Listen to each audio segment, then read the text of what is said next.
Hey, what is going on, guys? Jolts here, and today I'm releasing the Lilith game save. We finished it on stream, and yeah, so here it is. So you're gonna get everything perfect on the save, perfect items and all that good stuff, because most of the stuff from the stream was pretty, it was not bad, but there was like a lot of items that really sucked. So I wasn't able to farm everything too, so this is gonna be the perfect version that has everything in the save, and also all the perfect parts on the weapons for the best damage, rate of fire, all that stuff. Anyways, so yeah, let's go over the save. So first off, we have the Undertaker. It's one of the best launchers in the game. It gives you second ones pretty easy. Then we have the Jackal. This is good for hitting Cromorax's back. You can shoot it up and over him to hit his back. Then we have the Bessie. Now this is one of the best snipers in the game. It hits really hard. This combined with the Spectre Com can pretty much one-shot most enemies if you hit a critical hit, and also one-shot all of Cromorax's critical hit spots. The Ares, this is for healing pretty much, if you want to use that. Defiler, now this is one of the best kind of corrosive revolvers in the game. It does a lot of damage, good for melting armored targets. Then we have the Unforgiven Masher. Now this is something you don't need on Lilith, but it's just a fun weapon to have. It has insane knockback with the XX prefix, as you can see here. So yeah, cool weapon. Then we have the Crux. This is good for killing armored crabworms during the crawl fight and also armored targets. You can use the Defiler too, but I use the Crux because it's better for close range. The Orion, this is good for destroying crawlworms and also killing Ajax, because this shield is pretty beefy, so I recommend using this for shielded enemies. Then we have the Volcano. This is one of the best fire snipers in the game. It's not about the damage, it's about how much you can stack the damage over time. Then we have the Anaconda of all the elements and the Masher variant, because Lilith does have this comm called the Professional Doll Enhancement, which is going to boost your doll damage. Those are actually doll if you didn't know that. So you can do a lot of damage with these, and pretty much take on any type of enemy since you have all the elements. This is kind of a backup if you don't want to use the Bessie. It's easier to obtain too if you're actually doing a legit playthrough. Then we have our first hybrid weapon here. Now this is actually two weapons in one. It's actually the Cyclops Kairos Power Hybrid. So it's going to actually heal you when you shoot your target, which is pretty cool. Then we have the Bone Shredder Savior Hybrid. This is the Bone Shredder and the Savior in one weapon. It's a little more damage, so that's why I like it, and it also has good ammo regen. Then we have the Penetrator Reverse Edge. Now this is the Penetrator with even more damage, and it's actually really good. I'll show you that later when we do some sniping. Then we have the Steel Stinger. This is actually... Oh, I made a mistake. I made it level 66. This needs to be max level, so I'll fix that before I release the save. But yeah, this weapon is really accurate at long range and medium range, and the rate of fire is pretty good.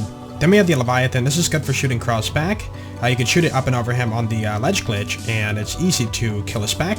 Then we have the Spectre. This is the sniper comp for Lilith. Now there's so much text on the card that you actually don't see down here. It actually has ammo regen too. It actually cuts off, but it does have ammo regen, which is pretty cool. Good critical hit damage, and the good skills you need. Now we talked about this a little bit earlier.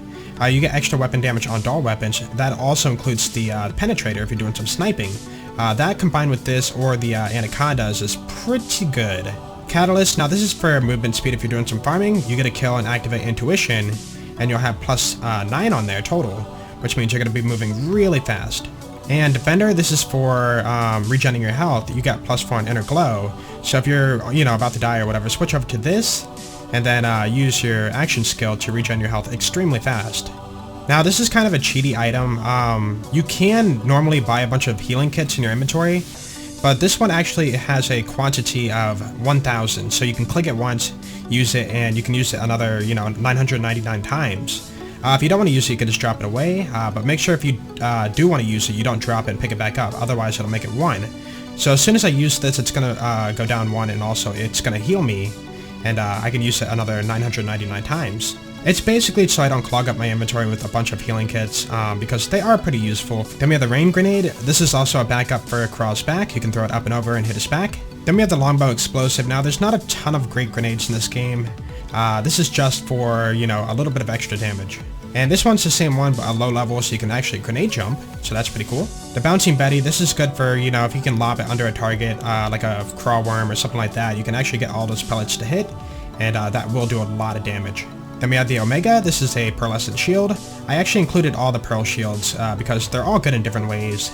I do prefer the Ironclad because of the capacity, but the Rose is also pretty good. Omega's kind of like in the middle. Then we have the Super Booster. This actually boosts your health and also gives you health regen. So if you put this on, use a healing kit, put on the Defender comm, and use your action skill, you're going to regen your health almost instantly. Then we have the Double Anarchy and the Stinger of the Gearbox manufacturer. You get these from the round 5 of the Circle of Duty, but the Gearbox version has the gold skin, which is pretty cool. Yeah, so you can get a little more damage out of the Torgue variant of this, but, you know, gold skin, and you lose a little tiny bit of damage, I can deal with that. I mean, gold skin, you can't pass that up. The Hellfire, this is good for stacking dots, one of the best fire SMGs in the game. And then the Tsunami. I didn't include elemental versions of everything like the Stinger and the other stuff like that, because the Tsunami can do shock and corrosive damage. It doesn't show corrosive, but it does corrosive damage over time too. Then we have the Ironclad, that's for survival. Transfusion, that's for healing. Then we have the Mercenary Comm, this is for ammo regen and also buffs all your SMGs, which is really good. It's one of our best class mods. Alright, so let's go over the build. So we have all the artifacts. I only use corrosive or shock. Shock for breaking shields and corrosive for pretty much applying the damage over time to enemies. I don't really use incendiary or explosive, but you can if you want. So first off, we have our action skill. This is phase walk. Basically, you turn invisible and you can run fast. It's kind of like Zero's Deception in a way. Then we have Diva. This is going to increase your shield capacity. Inner Glow. This is going to give you health regen during phase walk. So if you're going to be boosting that with the Defender Comm, you're going to get a lot more health regen per phase walk. Hard to get, this is going to decrease the cooldown of phase walk. And Girl Power, this is going to regen your shield after getting a kill. Then we have Mind Games. Now you only need 1 point in here because you're going to be spamming a lot of bullets on your SMG build. So you don't need more than that. You're pretty much going to get daze on all your targets. Quicksilver, that's going to increase your fire rate. Resilience, now this is going to give you damage resistance for elements. Then we have Intuition, this is going to increase your movement speed upon getting a kill. And you can also boost that even more with your Catalyst Comm. And the reason this skill is needed over these is because these don't do like the most damage. Yeah, you can get a little more damage out of this, but movement speed's a little more important for mobbing and also doing your farming, like for the armory.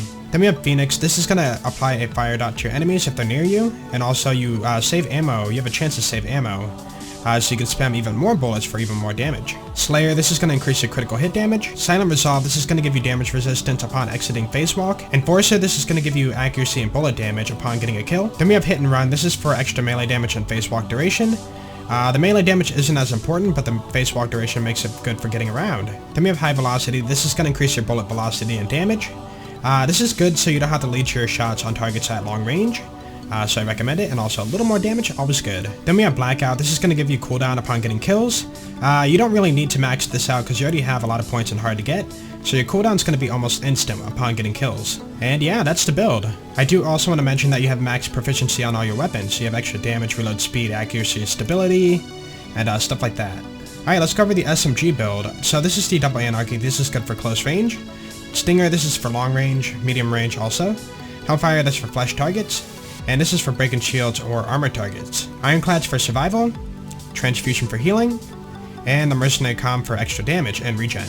Don't forget you can swap out anything you want over here if you want to put the Savior on or the other Stinger or anything like that.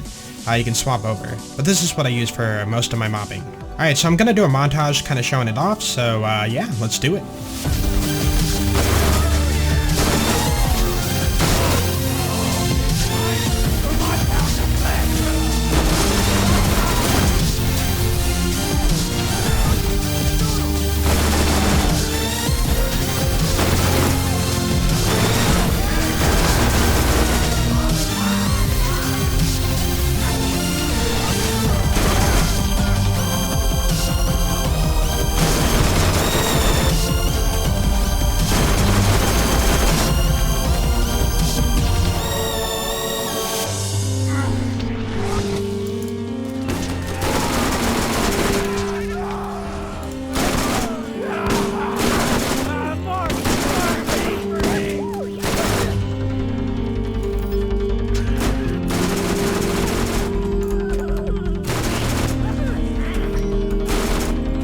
So let's go over the sniper build. So first off, we have the Bessie. This is going to be our main damaging weapon for critical hits, long range. Penetrator, now this is kind of a spammy sniper you can use at close range. Orion, that's for breaking shields. Cobalt Volcano, that's for stacking dots. Spectracom, that's for the damage and also the ammo regen, which is needed for the sniper build. Transfusion for healing, and Ironclad for survival. And like I said before, you can swap out anything over here. If you want to use the Skull Masher or the Cyclops for healing, you can use that too. And yeah, let's go ahead and show it off.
Alright, so I hope you guys enjoyed the save. I will link it down in the description in PC format. If you want to use it on other systems, you got to convert the save. And also, I will link the field of view changer tutorial down there too. So yeah, enjoy the save, and I hope you guys have a great day. If you enjoyed the video, please be sure to leave a like, because that'd be epic. And I will see you later. Peace out.